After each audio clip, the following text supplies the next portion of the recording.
We are facing a global health crisis unlike any in the 75-year history of the United Nations. One that is killing people, spreading human suffering, and upending people's lives. But this is much more than a health crisis. It is a human, economic, and social crisis. The coronavirus disease, COVID-19, which has been characterized as a pandemic by the World Health Organization, is attacking societies at their core.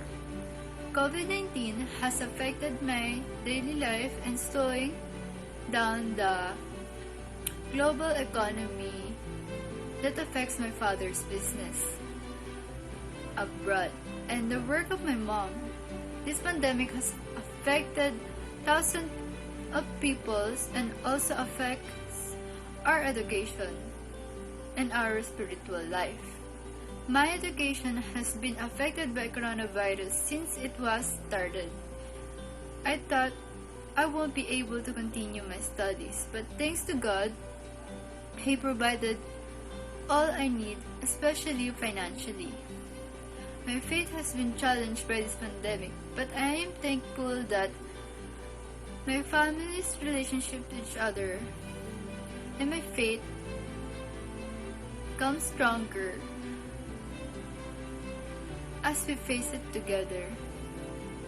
My only prayer is to stop the spread of the disease and to go back to our normal life. New COVID-19 means counter struggle right now, and they affect different social institutions. Today I discuss all about how COVID-19 affect different social institutions.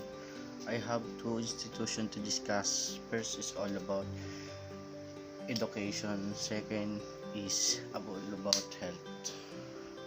Nowadays we use the modular and online meeting to communicate with each other.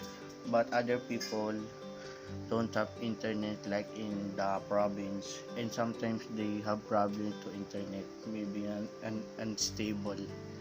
It changed how we learn today.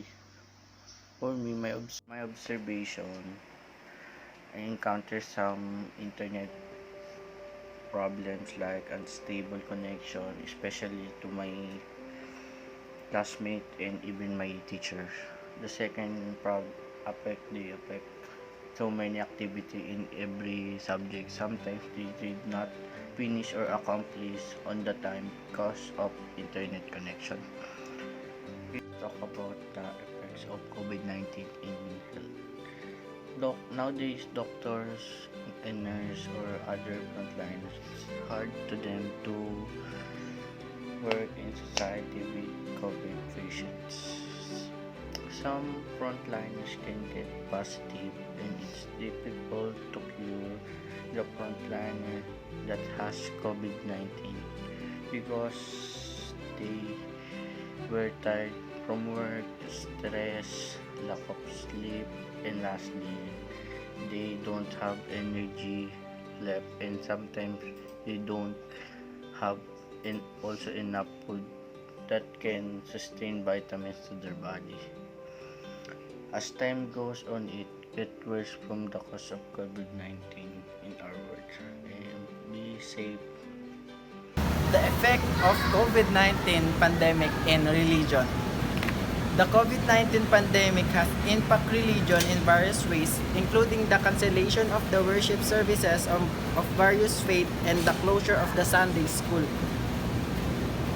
as well as the cancellation of pilgrimages, ceremonies, and festivals. Many churches, synagogues, mosques, and temples have offered worship through the live stream amidst the pandemic.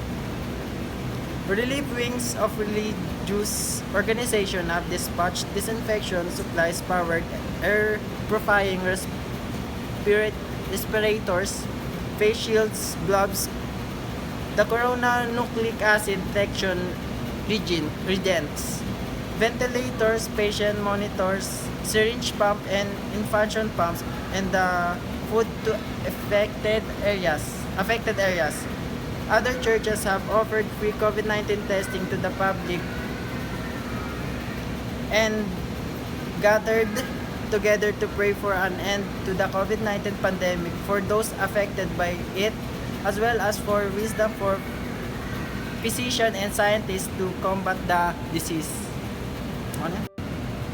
The effect of coronavirus in economy. The novel coronavirus, as known as COVID-19 pandemic, is impacting everyone, some more drastically than others. For a number of families, it could mean making big changes in everybody's routine due to financial hardship.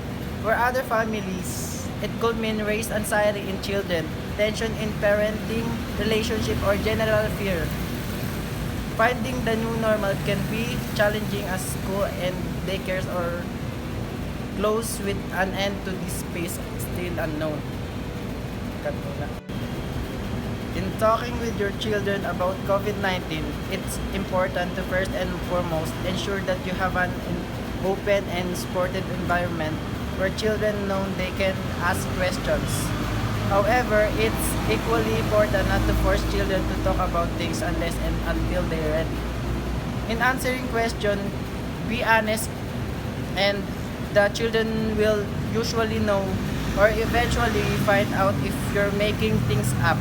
This can affect their ability to trust you in the future and to be reassured